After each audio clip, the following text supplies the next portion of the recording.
The protests outside the home of Justice Kavanaugh continue.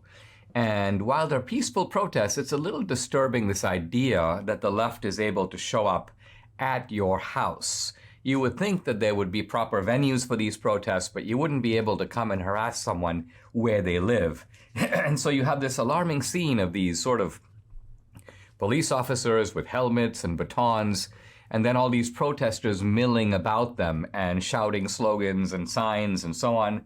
But that's not the worst of it. The worst of it is what the left is doing to these pregnancy centers, the pro-life pregnancy centers around the country.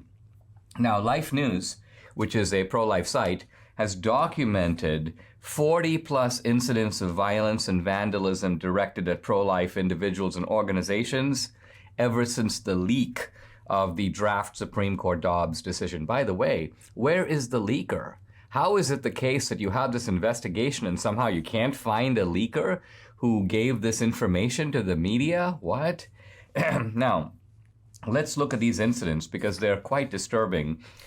Houston, early May, Holy Rosary Catholic Church vandalized, and the pastor, Pastor Harris, says most definitely it's a result of the leak that came out last week. So a Catholic target, but on by the pro-abortion activists. In early May, Manassas, Virginia, vandals defaced a pro-life pregnancy resource center, writing graffiti all over the building. Abortion is a right. You people are liars.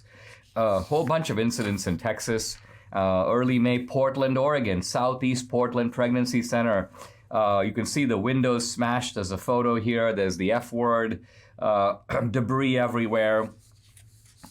May 3rd, Frederick, Maryland, the CareNet Pregnancy Center defaced with spray-painted pro-abortion messages that say pro-abortion, go to PP, Planned Parenthood instead, abortion is a right, this is not a real clinic, end forced motherhood.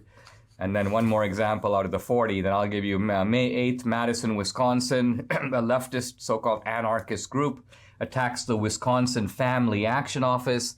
They tossed 2 Molotov cocktails into the office after breaking windows, and then they set the office on fire. Now, you may ask sort of, who is doing this? Well, who is doing this is really 2 main groups. One is called Ruth Sent Us, and the other is called Jane's Revenge. Now, Ruth Sent Us is the group that was doxing these Supreme Court justices and other judges, trying to release the addresses of where they live and sort of private information online. Why? So that it can become targets of harassment. The other group is called Jane's Revenge, and they've left their sort of calling card at a number of these centers that have been vandalized. Now, you might ask, well, all of this is going on. It's going on in Buffalo, New York. It's going on all over the place. A lot of these incidents are throughout the South. And this group, Jane's Revenge, has even called for a night of rage, probably similar to the sort of night of rage after the George Floyd business. And this is really, you can see, this is, if you want to know what domestic terrorism is, here it is. It's occurring in an organized way by an organized group. And where is Merrick Garland? How many arrests have there been so far from these 40 incidents? Here's the answer.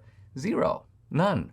Is it because they can't find the perpetrators? Well, when you have a group already taking responsibility, that's a pretty good place to start, isn't it? So it appears, and there's actually a quotation here from one of the pro-life centers, I don't think these acts of violence are being taken seriously. Elected officials aren't publicly condemning them. The lack of response from the Justice Department leads us to believe that they pick and choose what qualifies as domestic terrorism based on politics. And then, the obvious, our concern is that this will embolden abortion supporters to commit more violence against those who support life. Now, as you can see here, there's a double kind of violence going on here. There's the violence of abortion itself. Abortion is violent. How do we know it's violent? Because at the end of it, you have a corpse. So the violence there is inherent to the abortion process. And then you have the second circle of violence, which is the violence unleashed by the pro-abortion gang against people who are trying to provide. Think of what these pregnancy centers are doing. They're trying to convince women not to have an abortion and instead to have the baby, and they provide support for that. So they're not forcing women to do anything. They're trying to persuade them that they have a better option available to them. And if the reason they're having an abortion is who's going to look after the baby, I'm going to be alone, I can't afford it, and so on, they try to provide resources so now you can. So, but the left is in a sense, they view these organizations as the enemy. So on the one hand, they're going after the justices to intimidate them, maybe trying to see if they can get them to scare them into changing the decision. And number two, it's kind of like, if we can't influence the independence of the court, let's just take out our frustration and anger on these pro-life pregnancy centers. And all of this is going on while the Justice Department, I think quite deliberately, looks the other way.